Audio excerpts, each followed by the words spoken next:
12 bahay ang nasunog sa Barangay Bagong Pag-asa sa Quezon City kagabi. Ayon sa Bureau of Fire Protection, napabaya ang kandila ang isa sa mga tinitingnang sanhi.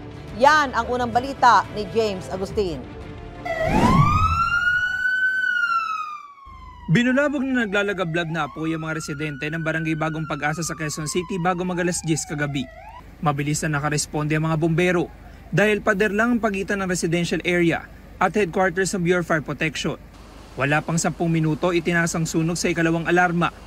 29 na fire truck ang dumating sa lugar. Ang mga bumbero gumamit din ng mga hagdan para malapit ang makapagbuga ng tubig. Isa sa mga nasunugan si Emilia. Iilang damit at appliances lang daw ang kanyang naisalba. Nagsisigawan doon sa taas. Ngayon, lumabas ako. Sabi niya, "Nanay, may sunog." "Saan?" "Dito sa katabi ng bahay mo." Ay, nandiyan na yung sunog. Bababa na yung sunog. Hindi kami makakalabas, matrap kami. Dito yung sikip ng daanan.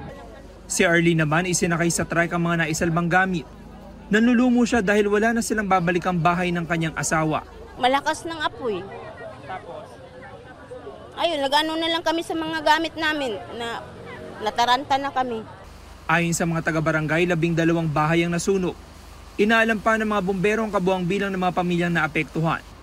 Sa investigasyon ng BFP, nagsimula ang apoy sa isang bahay na walang supply ng kuryente. Lumabas po sa initial investigation po natin is alleged unattended candle. Naging challenge po sa amin ito is yung daan po dito sa kabila is masikip at saka yung mga involved po natin is light materials po. 10:25 kagabi nang tuluyang maapula ang apoy. Nananawagan ng tulong ang mga nasunugan. Nasunugan po kami. Wala po kaming naisalbang gamit. Kahit damit lang na wala. Tsinelas, nakaapak nga ako kanina. Tulungan mo naman kami, kinasunugan kami. Maawa kayo sa amin. Ito ang unang balita. James Agustin para sa GMA Integrated News.